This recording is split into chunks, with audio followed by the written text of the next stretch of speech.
Right, it's the next day now. So I managed to get the top wishbone bushes and cylinders and stuff to fit nicely, give them a good clean up, bit of that white grit lubrication, so I got them back in again. Top one's a little bit tricky because of the tightness of the, how close it is to this wire loom down here I mentioned before. Can't even see it. Bolts down there.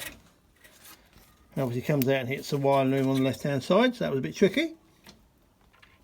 But managed to get that back in with the 4 washers. Where they gone? They go in there as well. You just see a little bit of the white grease there.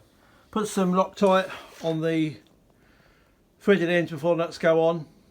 Didn't really murder them, but I've got them reasonably tight, so it's still a bit of movement in the top wishbone. Managed to get the bottom bolts out for the bottom wishbone. As you can see, I managed to put this on a ball joint, been able to spin it around from sort of that position around to here. So I've now got to try and knock out these. Do the same again, get them all nicely cleaned up, covered up in some grease and try and get them back in again. The other side's going to be a bit of a challenge because the rear top wishbone bolt is very behind here, behind all that wiring and what appears to be the sort of rad fan controller, so that should be fun. Yeah, we'll have to see how we get on with that one. Well, as you can see, I managed to get the driver's side all back together again, so getting the tubes out of the bottom wishbone wasn't too bad. I think this is possibly a new bottom wishbone at some stage. The inside of the tube ends looked much better, and there was some evidence of some white grease on there, so they weren't too bad once cleaned back up again and all back together. Managed to get all the washers in the right place inside the engine bay, and then again with the shock, same again, white grease on the bushes and the sleeves, back together again. So this side's now done. On the passenger side, discretion may be the better part of valor as far as this top one's concerned. The way that the wiring has been put on before the panelling, it's quite hard to get the wiring out of the way, so we might end up trying some WD-40 on that top bolt fixing there. See how that gets on. I'm going to try and get the front one out if I can, and likewise I'm going to try and get the bottom out. With the bottom one at the back, I need to take out the expansion bottle bracket and hoping to get all of them 3 points out in one go. So see both the bottoms and maybe this top one. The very least I can do is take the bolt out of the top one and try and put loads of grease in there to try and free it up if I need to, and obviously I can take the shock out as well. So a reasonable amount of success so far. So hopefully tomorrow being Friday, I can see if I can get this side done.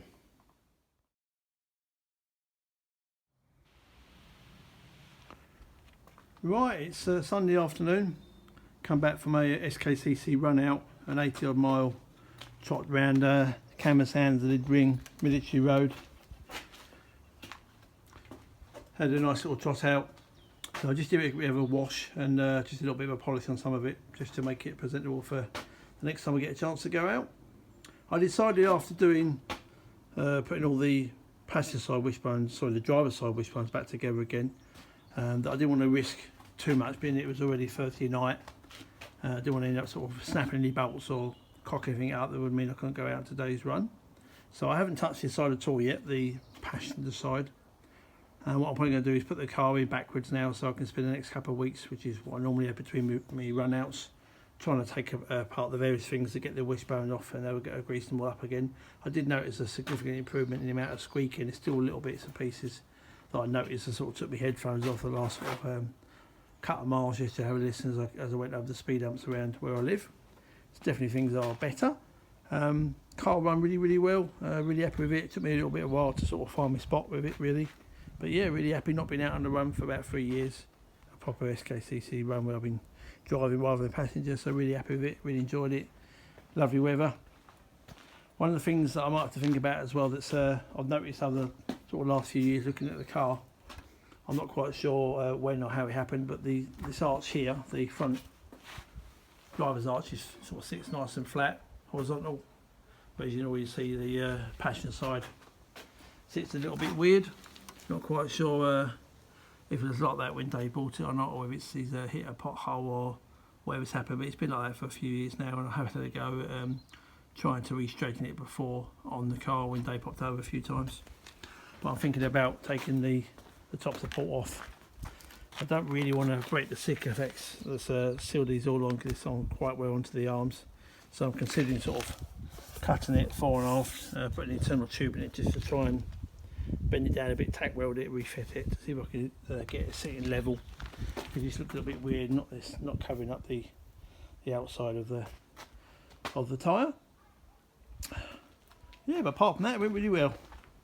No issues. Had to load a sat level for somebody, which lucky got me around the course or around the route we set up. Nothing fell off. Sounds gorgeous with the 45s blasting away next to your ear. Yeah, really nice. Looking forward to the next one, but I'm going to say spend a bit more time, a couple of little jobs that I've got outstanding at the moment. Biggest improvement so far has definitely been turning around these rear bonnet catches. Not that I had to lift the bonnet up at all during the day, I just thought I'd lift it up and see if it's using any oil or water. But yeah, definitely turning those around has made a big improvement rather than just sort of fish around with the bonnet pop to try and flick him out of the way. But it hasn't used a drop of water, topped up yesterday, and the oil's still bang on. A little bit of water coming from the bonnet vent, just sitting on the manifold here. It's not petrol, it's just a bit of water sitting there. Yeah.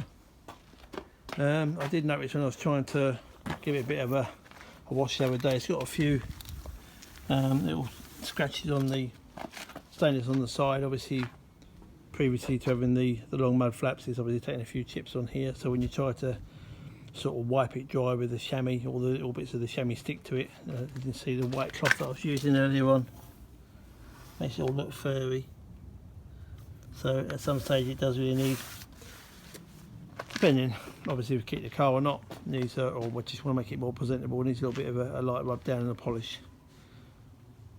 Now it's got the long mud flaps on it, shouldn't suffer too much.